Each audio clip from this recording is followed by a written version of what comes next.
Agora notícias atualizadas de hoje, com os melhores comentaristas e setoristas do Corinthians. Bora falar do Timão campeão? Há quanto tempo você não gritava isso, torcedor? O Timão é campeão. Sim, campeão paulista. E que campeonato paulista, hein? Pra gente que não valoriza estadual, pelo amor de Deus, que final! E a gente já começa por isso, né? O Corinthians jogou uma final, gente. O Corinthians entrou em campo para disputar uma decisão. Para entender que do outro lado estava um rival competente, que nunca é dado como morto, é impressionante. O Palmeiras quase foi eliminado na fase de grupos, depois de uma boa campanha até, mas a concorrência no grupo era tanta. Classificou daquele jeito, na última hora, e não é que chegou até a final, e não é que estava vivo até os últimos instantes da partida, porque é uma equipe qualificada. É uma equipe que, apesar das dificuldades, não é o mesmo Palmeiras dos últimos anos, está com muitas reformulações, está numa fase de transição, tem muitos jovens, gente que chegou agora, o Abel ainda não conseguiu dar um jeito no time, né? Falando aqui um pouco até do Palmeiras. Teve nas suas figuras representativas uma incapacidade de decidir, e o Estevão, por exemplo, ele não apareceu no jogo da ida e nem no jogo da volta. O Rafael Veiga teve a bola do jogo, a bola da final, a bola para levar o Palmeiras, pelo menos, para uma decisão por pênaltis. E a gente nem sabe o que poderia ser, né? Porque o Hugo Souza poderia muito bem ainda assim ser decisivo, mas ali a gente não sabe, ainda teria tempo de jogo. O Félix Torres, que acabou não sendo expulso na hora do pênalti, foi um minuto depois, e aí o Palmeiras com um a mais poderia daqui a pouco chegar ao segundo gol. A gente não sabe, a gente não tem como saber o que aconteceria a partir dali. O fato é que o Rafael Veiga fracassou na hora decisiva, assim como o Estevão, assim como outros tantos jogadores palmeirenses que não conseguiram ser determinantes naquele momento, na hora mais decisiva. Muito por conta também da estratégia eficiente do Corinthians. Foi o Estevão que não jogou ou foi o Corinthians que anulou o Estevão? As duas coisas são verdades, né? O Corinthians consegue anular o Estevão, especialmente no primeiro jogo, mas no segundo ele também não conseguiu encontrar soluções, e aí tem o mérito do Corinthians, mas tem também a dificuldade desses jogadores de encontrarem os espaços. O fato é que, nesse jogo especificamente, da volta na Neoquímica Arena, eu até considerei um risco a maneira como o Corinthians se propôs a jogar, mas é aquela coisa, né? Final não se joga, final se ganha. E o Corinthians entrou disposto a isso. Ele tinha uma vantagem, ele jogou com a vantagem e ele se propôs a controlar, não a bola, o espaço. A controlar a bola através do espaço, numa bola que seria do Palmeiras. O Palmeiras seria mais dono das ações e, ao mesmo tempo, poderia oferecer espaços. E ficou muito claro no intervalo, quando o Ranieri, ao ser entrevistado na saída de campo, ele fala sobre isso. Olha, a chance mais clara, quem teve, fomos nós, com aquela bola na trave do Rodrigo Garro, numa jogadaça do Memphis Depay, em que ele puxa a bola, tira toda a marcação e serve o Garro na ponta esquerda, na meia esquerda, né, que arremata e a bola bate na trave do goleiro Everton. E realmente, o Palmeiras não tinha chegado. Tem aquela trombada a 7 minutos, né, do Hugo Souza, num lançamento buscando o Vitor Roque, chega o Félix Torres e o Hugo toma uma porrada na cabeça, fica meio grogue ali, aquela coisa toda, e olha como o roteiro ele vai se desenrolando. Começo do jogo, o Hugo já toma essa pancada e já há aquele temor, né? Não, mas tudo bem, o Corinthians tem o Matheus Donelli, que ninguém imaginava que o Palmeiras teria um pênalti para bater, faltando 20, 30 minutos para terminar a partida, no segundo tempo, podendo levar a decisão para os pênaltis. E o Hugo Souza, ele é um craque da sua posição. E pegando pênaltis, ele é inacreditável.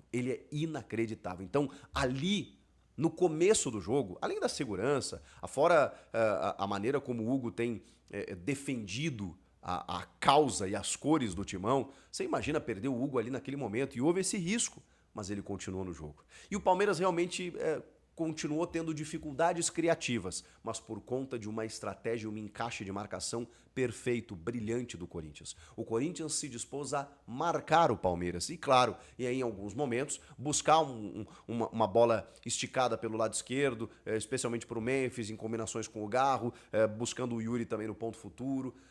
Eu preciso destacar aqui dois jogadores, dois laterais, que eu detectei durante o campeonato como um grande problema do Corinthians. O Corinthians precisava resolver a questão da lateral e tudo mais. Angileri e Mateuzinho foram gigantescos. Ninguém se criou do lado deles. O Mateuzinho fez um jogo de alma. De alma. Eu posso falar o que for do Mateuzinho. Que muitas vezes ele tropeça na bola, como foi tentar retirar uma bola dentro da área, ele chutou na própria cara e a bola foi para escanteio. Tá bem. Mas o Mateuzinho foi puro coração. O Mateuzinho, que é um corintiano, que chegou emocionado, querendo dar uma resposta, que termina a temporada passada como titular, né, depois do Fagner daquele jeito, né, não aproveitar as oportunidades e tá já no fim de ciclo, aí o Fagner vai embora, o Mateuzinho assume a condição, dá uma oscilada como todo o time, mas numa decisão o Mateuzinho entrou para a história. E o Angileri, cara, em pouquíssimos jogos, o que ele fez no Allianz Parque foi aulas. E de novo, ele foi muito competente, tomou um cartão cedo e, cara, que correção, que lateral correto. Ele vai na medida, sabe? Ele cobre o espaço, ele é perfeito, cara. Ele é maravilhoso, esse Fabrício Angileri. A defesa do Corinthians estava bem. O Félix Torres estava fazendo um grande jogo, fez um baita primeiro tempo junto do Gustavo Henrique, que foi outro gigante, tá? E aí tem outra figura, que eu vou falar do Félix Torres ali na frente, mas tem outra figura que foi fundamental. Um leão, Ranielli. Meu Deus do céu, o que jogou o tal do Ranielli. Olha, Ranielli, que jogo absurdo, cara. Que pulmão, velho. Que força. Ele estava em todas as partes do campo. Ele correu pelo Martínez e pelo Carrilho. Dois ótimos jogadores, que também tiveram destaque na partida, mas, gente, no segundo tempo eles visivelmente cansaram. Olha, vocês sabem que eu sou fã do Carrilho, né? O Carrilho, enquanto conseguiu, escondeu a bola, puxou pro ataque, conseguiu proteger, fazer o jogo dele. Mas no segundo tempo, cara, ele chegou a perder uma bola no meio campo, num contra-ataque, ele tentou dar um bote errado em alguns momentos, ele tava cansado. Ele jogou 2 jogos como titular da data FIFA e o último na terça-feira. E ele tem 34 anos, gente. Ele tava cansado. O Martínez, que corre feito um louco, não conseguiu ter essa vitalidade durante o tempo inteiro, também por conta desse aspecto. E o Ranielli correu pelos dois. O Ranielli foi um absurdo, cara. E é o Ranielli, justamente o Ranielli, que dá essa sustentação, essa solidez que fez com que o Corinthians de novo não tomasse gol. Bom, mas não tomou um gol também por conta de um craque, né? Cara, o que o Hugo Souza fez nesse jogo é para emoldurar. Porque os grandes, eles nascem assim.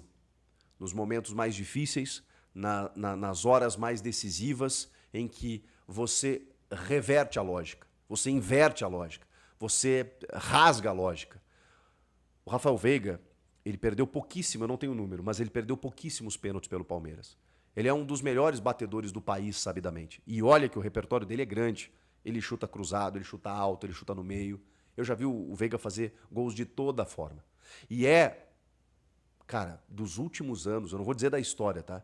Mas dos últimos anos, o jogador mais decisivo do Palmeiras. Ele tem 800 gols em finais. Então ele não pipoca. Se tem um cara que não pipoca no Palmeiras, é o Rafael Veiga. A bola estava na marca da cal. Eram quase 30 do segundo tempo. O Palmeiras teve a bola do jogo. Para mudar completamente o rumo da final. Para daqui a pouco nós estarmos aqui falando de completamente outra coisa. De um Palmeiras tetracampeão. O Veiga teve a bola do jogo. Para esfarelar a vantagem do Corinthians.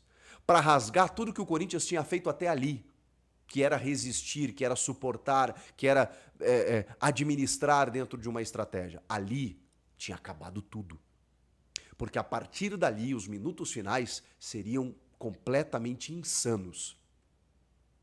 Seria um Palmeiras pressionando, buscando mais um gol para ser campeão, tetracampeão, ou pelo menos levando a decisão para os pênaltis. E um Corinthians que provavelmente, ao tomar aquele gol, iria sentir o baque.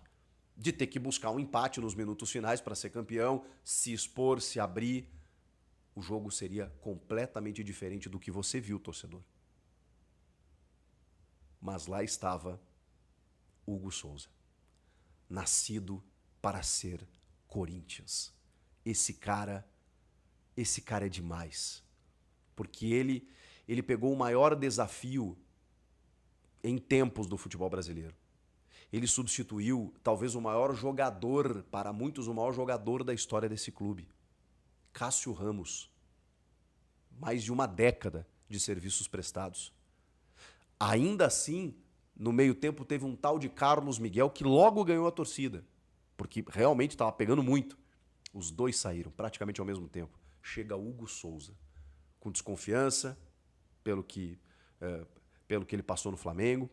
No Chaves de Portugal, que foi rebaixado, o Fabinho Soldado foi lá e disse assim, não, você vai ser o meu goleiro. Esse cara, que eu não consigo entender como não foi para a seleção na última data FIFA. Na verdade eu consigo, né? É porque na CBF poucas coisas são entendíveis.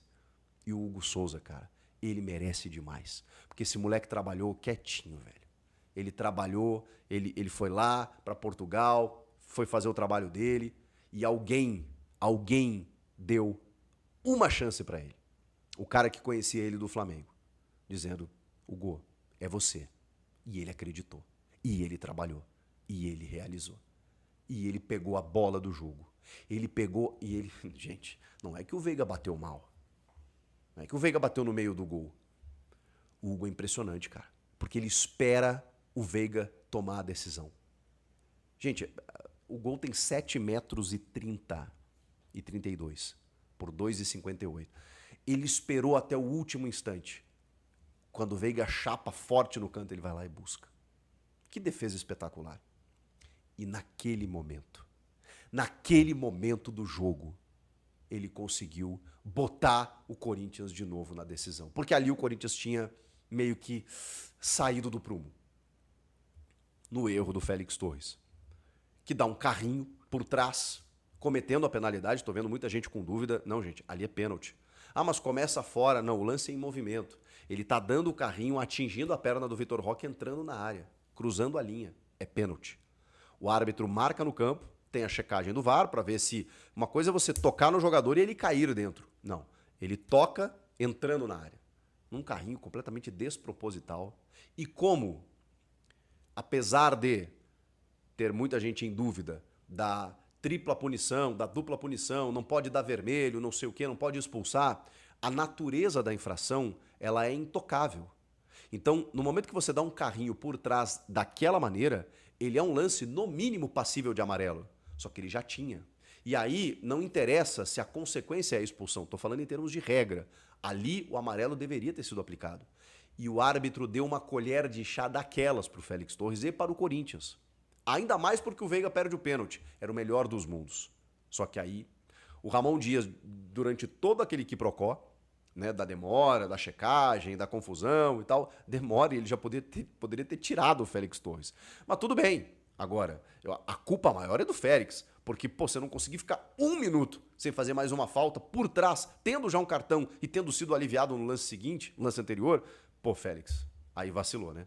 Aí ele foi justamente expulso depois, na sequência ali, numa falta por trás do Vitor Roque.